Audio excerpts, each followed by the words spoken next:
नमस्कार मित्रांनो, स्वागत आहे तुमचं एका नवीन व्हिडिओमध्ये। तर पहा मित्रांनो, अत्यंत महत्त्वाची बातमी मी तुमच्यासाठी घेऊन आलो आहे। घरात जर ज्येष्ठ नागरिक असेल तर तुम्हाला मिळणार या सुविधा अगदी मोफत। काय असणार आहेत या सुविधा आणि या सुविधांचा लाभ कसा घेता येईल हे संपूर्ण आपण आजच्या व्हिडिओमध्ये डिटेलमध्ये पाहणार आहोत, संपूर्ण पाहणार आहोत। तत्पूर्वी आपल्या लाडक्या क्रिएटिव्ह मराठी या चॅनलवरती जर आपण नवीन आला असाल तर नक्कीच या चॅनलला सबस्क्राईब करून ठेवा, कारण असेच नवीन नवीन योजना, मोफत माहिती आपल्याला याच ठिकाणी पाहायला मिळते। तर कोणताही वेळ वाया न घालवता आजच्या व्हिडिओला सुरू करूयात। चला पुढे। तर पहा, घरात जर ज्येष्ठ नागरिक असाल तुम्ही तर तुम्हाला मिळणार या सुविधा अगदी मोफत। पहा, इथे आपल्याला दिलेलं आहे, निवृत्तीनंतरच्या जीवनात आर्थिक स्थैर्य हे प्रत्येक ज्येष्ठ नागरिकाचे स्वप्न असते। या स्वप्नपूर्तीसाठी भारत सरकारने सुरू केलेली ज्येष्ठ नागरिक बचत योजना, म्हणजे आपण थोडक्यात बचत करायची आहे, त्यानंतर आपल्याला त्याच्यावरती व्याज वगैरे भेटणार आहे। म्हणजे ही एक प्रकारची आपल्याला मोफत सुविधा पाहायला मिळते। ही एक अत्यंत आकर्षक आणि सुरक्षित गुंतवणूक असणार आहे तुमची। पर्याय म्हणून समोर येत आहे 2024 मध्ये या योजनेचा व्याजदर 8.2% इतका आकर्षक ठेवण्यात आला आहे, जो इतर सुरक्षित गुंतवणूक पर्यायांच्या तुलनेत खूपच जास्त आहे। आपण बँकेत जरी गुंतवणूक केली तर 2 ते 3% आपल्याला व्याज मिळतं, परंतु या ठिकाणी आपल्याला 8 ते 8%च्या वरच व्याज भेटतं। तर पहा, खूप इम्पॉर्टंट महत्त्वाची माहिती आहे, चॅनल सबस्क्राईब करून टाका। आता या ठिकाणी पात्रता काय असणार आहे ते देखील जाणून घेणं अत्यंत महत्त्वाचं ठरणार आहे। या योजनेमध्ये 60 वर्षावरील सर्व भारतीय नागरिक गुंतवणूक करू शकतात। आपले वय जर 55 ते 60च्या दरम्यान असेल, 60च्या वरती कितीही असू, तुम्ही या ठिकाणी इन्व्हेस्ट करू शकता। विशेष म्हणजे 55 ते 60 वर्षाच्या वयोगटातील सेवानिवृत्त कर्मचारीही या ठिकाणी योजनेचा लाभ घेऊ शकतात। एखाद्या व्यक्तीने स्वेच्छा म्हणजे स्वतःची इच्छा निवृत्ती योजनेअंतर्गत VRS निवृत्ती घेतली असेल तर त्यांनाही 58 वर्षानंतर या योजनेत सहभागी होता येणार आहे।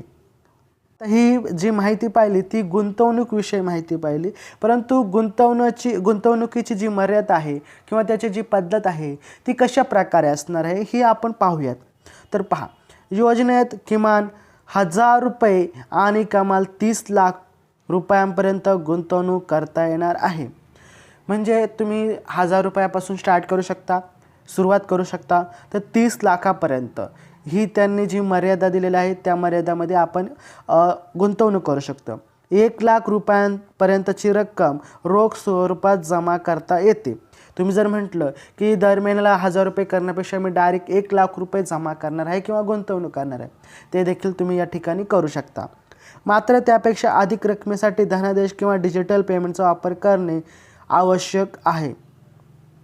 तुम्हाला डिजिटल स्वरूपामध्ये इथे पेमेंट करावं लागणार आहे, गुंतवणूक करावं लागणार आहे। महत्त्वाची बाब म्हणजे पती पत्नी दोघेही स्वतंत्रपणे प्रत्येकी 30 लाखापर्यंत गुंतवणूक करू शकतात आणि ही गुंतवणूक अधिक सुरक्षित असणार आहे, ज्यामुळे एकत्रित गुंतवणुकीची मर्यादा 60 लाखापर्यंत जाऊ शकते आणि तुम्हाला त्यावरती 8.2 होते, तर त्यापैकी आपल्याला 16पर्यंत व्याज मिळणार आहे। पहा पुढे। आता या ठिकाणी मर्यादा पाहिली, पद्धत पाहिली, परंतु व्याजची जी गणना आहे ती कशा प्रकारे असणार आहे, व्याज कशा प्रकारे भेटणार आहे ते देखील आपण थोडक्यात पाहूयात।